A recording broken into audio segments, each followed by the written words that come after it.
Janet was awake now, very much awake. She took one scared look at the heads of the two men in front, suddenly outlined by a street lamp, and slid quickly down to the floor. She began to tremble. Peter slipped down beside her. "Don't be frightened. I'll look after you. So long as the men don't know we're here, we're all right." "But where are they taking us?" whispered Janet, glad that the rattling of the car drowned her voice. "I've no idea. They've gone down the main street, and now they're in a part of the town I don't know," whispered Peter. "Hello, they're stopping. Keep down, Janet, and don't make a sound." The driver stopped the car and peered out of the open window. "You're all right here," he said to his companion. "No one's about. Get in touch with Q8061 at once. Tell him Sid's place, 5 o'clock any evening, I'll be there." "Right," said the other man, and opened his door cautiously.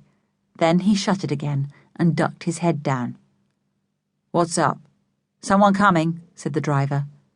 "No, I think I've dropped something," said the other man in a muffled voice. He appeared to be groping over the floor.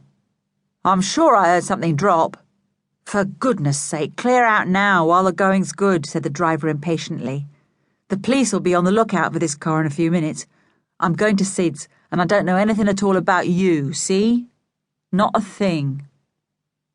The other man muttered something and opened his door again. He slid out into the dark road.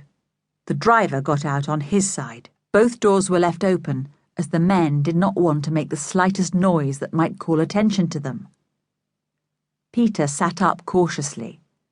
He could not see or hear anything of the two men. The darkness had swallowed them completely. In this road, the lampposts were few and far between, and the driver had been careful to stop in the darkest spot he could find. He had switched headlights and sidelights off as soon as he had stopped. Peter reached over to the front of the car and switched them on. He didn't want anything to run into his father's car and smash it. He wished he could drive, but he couldn't, and anyway, he was much too young to have a license. What should he do now? Janet sat up too, still trembling. "Where are we?" she said. "Have those men gone?" "Yes, it's all right, Janet. I don't think they're coming back," said Peter. "Well, I wonder who they were, and why they wanted to come here in the car. Talk about an adventure. We were moaning last night because there wasn't even the smell of one, and now here's one right out of the blue." "Well, I don't much like an adventure in the dark," said Janet. "What are we going to do?" "We must get in touch with Daddy," said Peter. "He must still be waiting at the station, unless he's gone home. But we haven't been more than a few minutes. I think I'll try to find a telephone box and telephone the station to see if Daddy is still there." "I'm not going to wait in the car by myself," said Janet at once. "Oh dear, I wish we had Scamper with us. I should feel much better then." "The men wouldn't have taken the car if Scamper had been with us," said Peter, getting out. "He would have barked, and they would have run off to someone else's car. Come on, Janet, get out. I'll lock the doors in case there is anyone else who might take a fancy to Daddy's car." He locked all the doors, Janet holding his torch for him so that he could see what he was doing. Then they went down the street to see if they could find a telephone box anywhere. They were lucky. One was at the corner of the very road where they were. Peter slipped inside and dialed the railway station.